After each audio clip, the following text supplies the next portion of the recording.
बिस्मिल्लाहिर्रहमानिर्रहीम।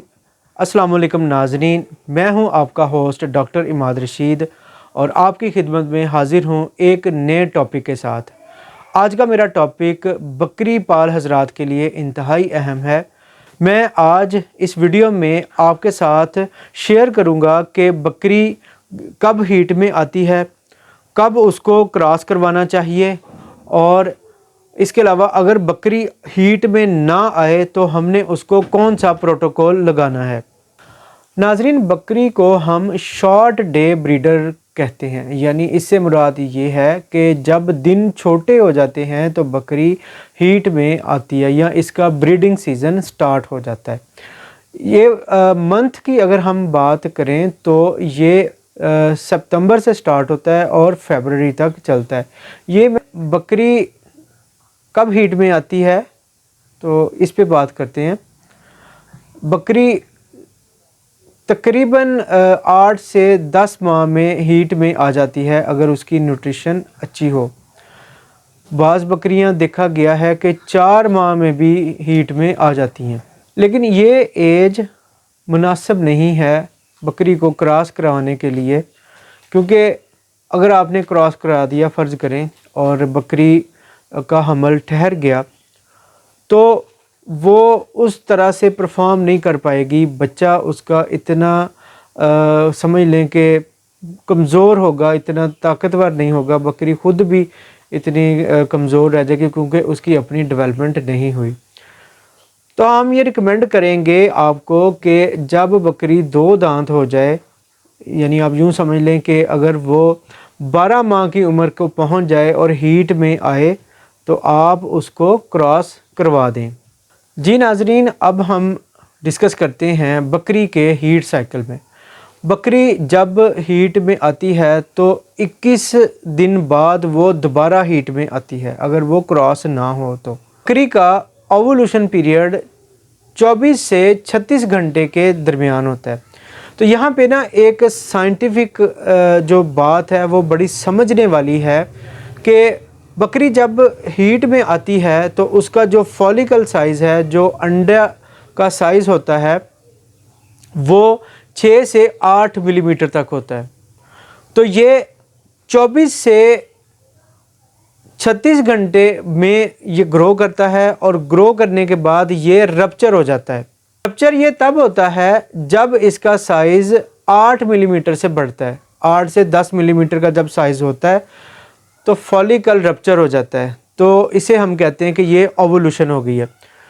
अब हम बात करते हैं कि क्रॉस कब करवाना है बकरी को। तो ये ओवुलेशन से पहले अगर आप क्रॉस करवा लें तो ये इसके हमल ठहरने के चांस बहुत ज़्यादा बढ़ जाते हैं। अब इसमें झटके तरीके से मैं आपको समझाने की कोशिश करता हूँ कि अगर बकरी सुबह के टाइम हीट में आई है, उसने साइन शो किए हैं, तो आप बकरे से शाम को उसको क्रॉस करवा लें। और इसी तरह अगर शाम को हीट में आई है, आपने देख लिया, आपको पता चल गया, तो फिर आप उसको सुबह में उसको क्रॉस करवा लें। बाज़ औक़ात ब्रीडर हर्ड के अंदर ही होता है तो वो ख़ुद ही उसको क्रॉस कर देता है। तो ये मैंने नाजरीन आपको बताया कि क्रॉस कराने का जो बेस्ट टाइम है, अगर आपने ख़ुद क्रॉस करवाना है तो ये बेस्ट टाइम है। तो आपको कैसे पता चलेगा कि बकरी जो है वो हीट में आई है, तो इसके जो साइंस हैं वो हम अब डिस्कस करते हैं। बकरी अपनी दुम हिलानी शुरू कर देती है और ये जो बैक साइड होती है इसका थोड़ा सा पोस्चर उसका चेंज हो जाता है, इसमें डिस्चार्ज आना शुरू हो जाता है। और इसके अलावा बकरा अगर उसके पास जाए तो वो उसको माउंट करने की इजाज़त देती है, क्रॉस करने की उसको इजाज़त देती है। याद रखें कि बकरी अगर हीट में नहीं है तो वो बकरे को माउंट करने में, क्रॉस करने के लिए अलाउ नहीं करेगी। तो बेस्ट टाइम यही होता है बकरी को क्रॉस करने का जब बकरी का जो मादा है वो पीछे से आ रहा है वो थोड़ा गाढ़ा हो जाए, तो फिर आप बेहतरीन टाइम है बकरी को क्रॉस करवाने का। तो नाजरीन, अब हम बात करते हैं कि बकरी का जो साल हम गर्दानते हैं वो हम 12 माह नहीं लेते, उसको हम लेते हैं 13 से 14 माह। اس کی وجہ یہ ہے کہ جب بکری کا جو پریگننسی پیریڈ ہوتا ہے وہ 150 دن ہوتا ہے، یعنی آپ یوں سمجھ لیں کہ یہ 5 ماہ ہوتا ہے۔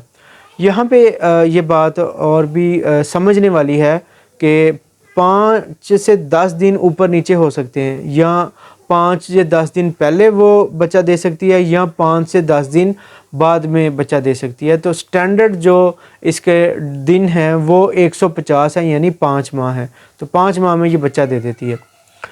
ناظرین، اس کے بعد بکری کو کم از کم ہیٹ میں آنے کے لیے 3 ماہ جو ہے وہ درکار ہوتے ہیں۔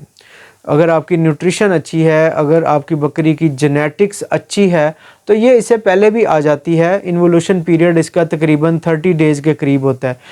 انوولوشن پیریڈ آپ یوں سمجھ سکتے ہیں کہ جو اس کی یوٹرس ہے، یہ جو اس کی بچہ دانی ہے، اس کو واپس وہ سائز میں بڑی ہو جاتی ہے، واپس اپنے سائز میں جانے کے لیے، چھوٹا ہونے کے لیے اس کو تقریباً 30 دن جو ہے کم و بیش وہ اس کو درکار ہوتے ہیں۔ اسے ہم کہتے ہیں انوولوشن پیریڈ۔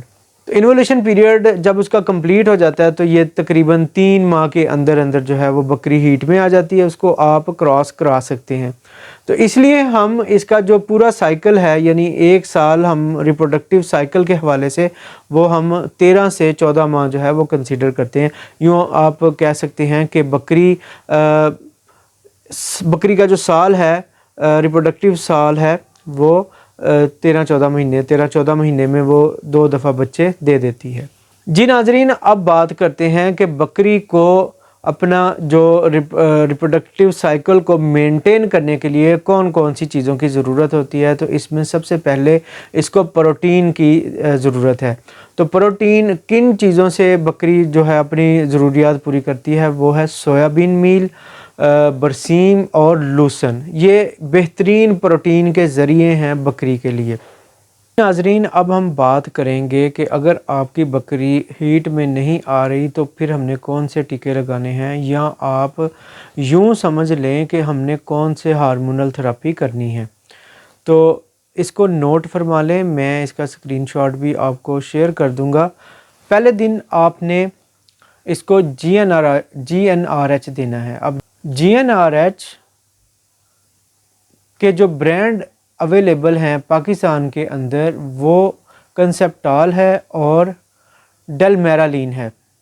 کنسپٹال اگر آپ بکری کو لگائیں تو آپ نے 2 سے 3 ml لگانا ہے، اور اگر ڈلمیرالین لگائیں تو یہ آپ نے 1 ml لگانا ہے پہلے دن۔